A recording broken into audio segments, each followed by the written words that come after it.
Assalamualaikum warahmatullahi wabarakatuh. Balik lagi di channel YouTube saya, Sipil Terampil. Kali ini akan ada materi tentang pondasi. Apa sih pondasi? Jadi sebelum melanjut ke materi yang akan saya sampaikan, kita cari tahu dulu apa itu pondasi. Jadi pondasi adalah salah satu elemen struktur bawah bangunan yang langsung berhubungan dengan tanah yang berfungsi menyalurkan beban dari struktur di atasnya ke lapisan tanah pendukung atau batuan yang berada di bawahnya. Pondasi itu dikatakan seperti beban mati, beban hidup, beban angin yang disalurkan melalui elemen struktur horizontal atau vertikal ke pondasi yang selanjutnya beban tersebut dilanjutkan ke tanah dasar. Ada klasifikasi pondasi. Yang pertama adalah pondasi dangkal.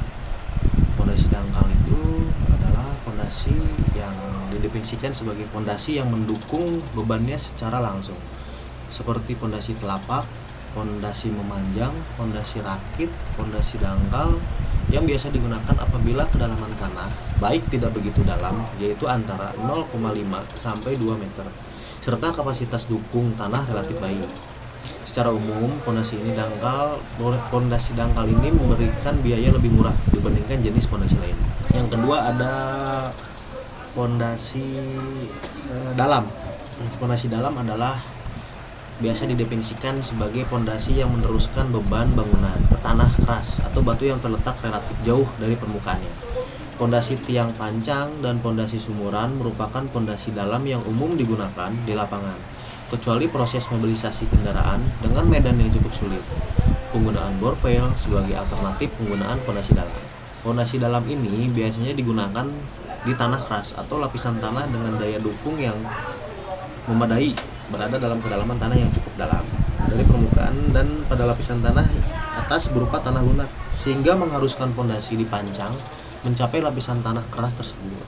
Ada macam-macam contoh tipe pondasi.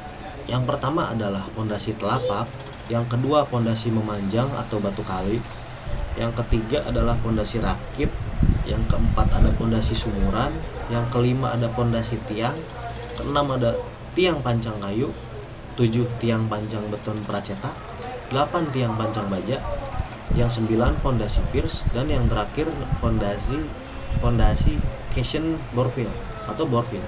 Jadi sebelum membuat pondasi seharusnya kita mempersiapkan perencanaan tersebut. Yang pertama adalah persiapan sebelum membuat pondasi. Yang pertama pemeriksaan tanah.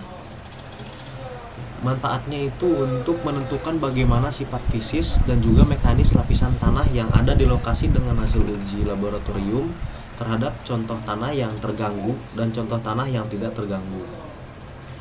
Untuk mengetahui bagaimana kekuatan tanah yaitu dengan cara sondir.